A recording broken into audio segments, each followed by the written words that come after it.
I've been asked to make this video in support for the Council of Ex-Muslims. I support them for many reasons, one of which being that I believe all human beings should be free to enter or leave a religion without indoctrination, pressure, intimidation or violence. Here is the story of how I became interested in Islam. I was raised by an agnostic and an atheist. Between the ages of 7 and 11, I was made to attend Christian morning assemblies at school. I never realised how much of an effect that had on my life until years later I was being taught comparative religion at about the age of 13 and caught myself thinking the claims in all of these religions are all so stupid, except of course Christianity. Later in life I wanted God, so I started to read the Bible. I didn't make it past the Old Testament. According to this book, God was something that I would never want a relationship with, so for me, the Bible was obviously wrong. Jesus never said, the Old Testament is a load of rubbish, so Jesus was ruled out along with all the others. I spent many years believing in a God with no religion. I used to believe that God guided my whole life.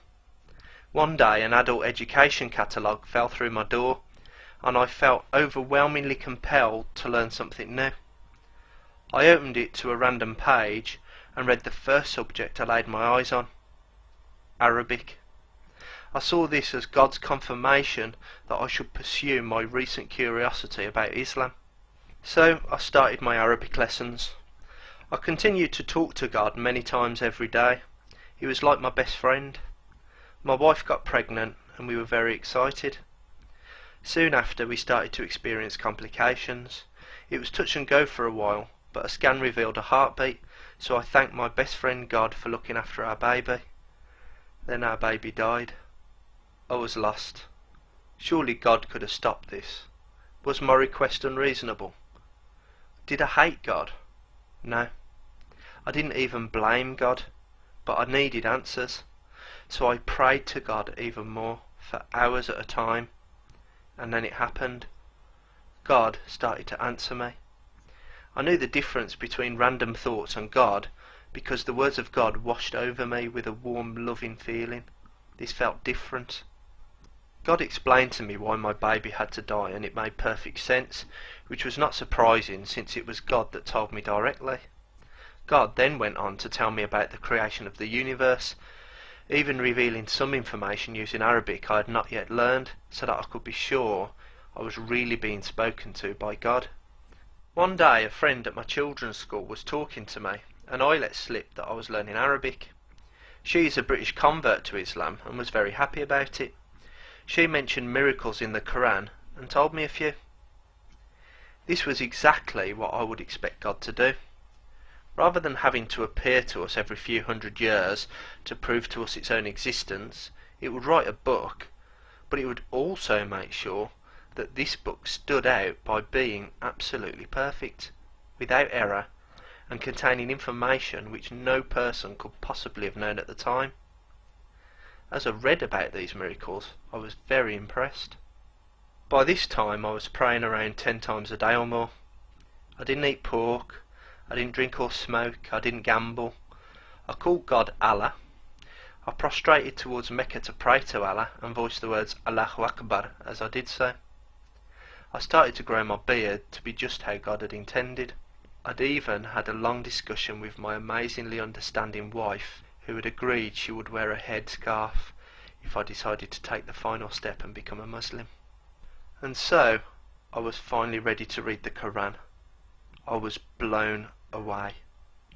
I was absolutely amazed that people could read the same words that I was reading and think they were beautiful, perfect, and even miraculous.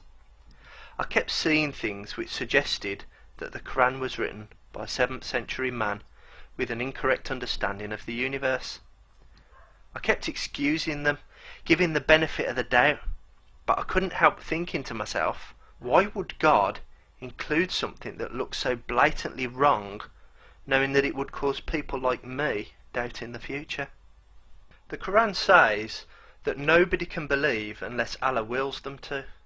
Considering I had done all of this and genuinely meant every step of it, Why would God stop me from seeing the truth if the Quran was in fact true? I had to admit it. The Quran was not beautiful. It was repetitive, full of threats of dire consequences for not believing, boring, uninspiring, and ultimately wrong. I stopped reading it partway through and decided to research every Quran miracle claim I could find. I researched each claim in great detail, looking for predated historical accounts of that information already being known, whether somewhere else in the Quran ruled out the miracle claim, and so on. Every claim I found was easily explained. Not one was a miracle. In every case, it was clear that the person making the claim should know that their claim is unfounded, and yet they were still claiming miracles. It wasn't only Muslims that were lying to me though. When later looking at typically Christian websites which presented evidence of errors in the Quran, I found that many of these sites also made claims that simply weren't true. I was being lied to by both sides. I eventually read 3 different English translations of the Quran from cover to cover. By this time, I neither wanted the Quran to be true, nor did I want it to be false. All I wanted was to know the truth. It's only when you care for the truth without having a preference for what the truth should look like that you can actually say you're being open-minded. After reading all the way through, I was more convinced than ever that this book was not written by a perfect all-knowing being. With just 1400 years of scientific discovery, I would be able to reword certain phrases in the Quran to more accurately reflect reality without turning the Quran into a science book. How can a mere human like me possibly outclass the creator of the universe? That would be impossible. The idea that God would make a book that stood out from the rest was firmly implanted in me now, and yet there was nothing to differentiate the Quran from any other religious claims I'd ever seen. It was yet another appeal to believe without evidence because that's what God loves most, whilst ignoring the fact that this is exactly what every follower of every other wrong religion also does. If you should believe without evidence, where do you start? More importantly, where do you stop? I don't reject Islam because I hate it. I reject it because despite wanting it to be true, I couldn't convince myself that it was. I don't hate Muslims. In fact, I don't hate anyone in the world. If you are a Muslim hater watching this, I think you're being irrational. There is no single Islam, just as there is no single Christianity. Stop telling Muslims what they believe and try asking them instead. Your neighbour's grandmother is really not trying to take over the world. I have changed from a person who believes without evidence to someone who requires claims to be justified. I used to be in a mentally dark place, but Islam has guided me to the right path and helped me to see the light. I read science books these days.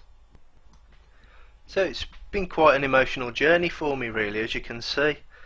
I've gone from not thinking about the universe to being a deist. Then I became a wannabe Muslim. From there I progressed to believing that God was talking to me and that he had a special mission for me to spread love throughout the world, and I was his messenger and I was going to bring peace. And then ultimately I ended up becoming an atheist. One of the things that I learnt during this journey is that it's very easy to believe things because you want them to be true.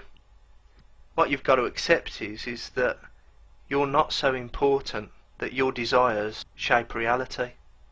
In fact, it's reality that shapes your desires. The reality is one day you are going to die. No amount of magic words from a book is going to stop that from happening. Another thing that I learnt was, you know, when you see that religious person with that really big grin on their face that says, I have an inner peace that you can never imagine. Well, I've had that, and it's not what it looks like. You see, that inner peace comes from the fact that you know the most wonderful, powerful, all-loving being in the universe loves you. And because he's so infinitely loving, this being loves you infinitely. However, when you imagine this infinitely perfect being, you can't help but realise that compared to an infinitely perfect being, that makes you infinitely imperfect. See, it doesn't matter how good a person you make yourself. You do more for charity, you're nicer to people, you're kinder. But no matter how good you are, even if you was the nicest person on the planet, compared to infinity, you are infinitely imperfect. Now, you always try to improve yourself so that God can see you've made the effort and that God is pleased with you, but you always know that because there is such a thing as infinite perfection, you will always be infinitely imperfect. But that doesn't really matter because, you know, this infinitely perfect all-loving being loves you anyway. He loves you for how you are, which is really just the same as a husband who puts his wife down and at the same time builds her up by saying, everyone knows you're ugly, but to me you're gorgeous. So at the same time as being your source of all happiness, God is actually the source of your misery.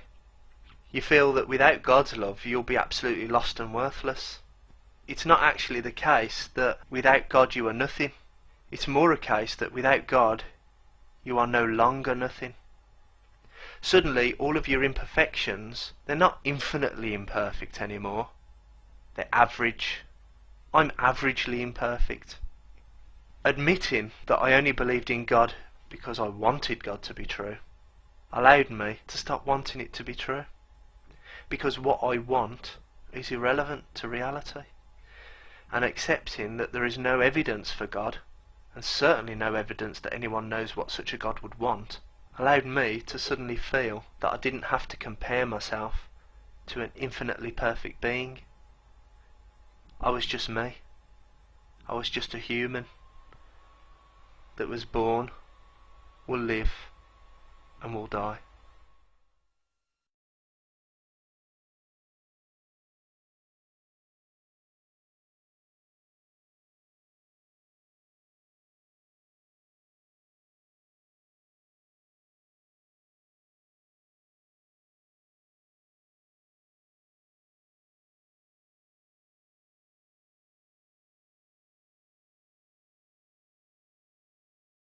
Isn't it? Well, it's interesting. way. There's a really important point. The Quranic language was almost entirely male until one of the women actually complained about it. She went to the Prophet and she said, why are these verses all talking about men? All the verses that came after that complaint were men and women, believing women, dhakar wa untha. And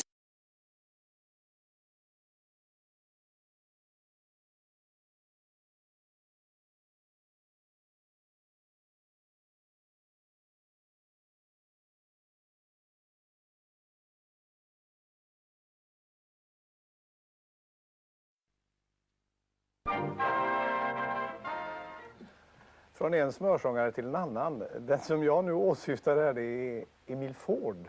Han heter en sångare som underhåller oss på... Han ikke er med. Han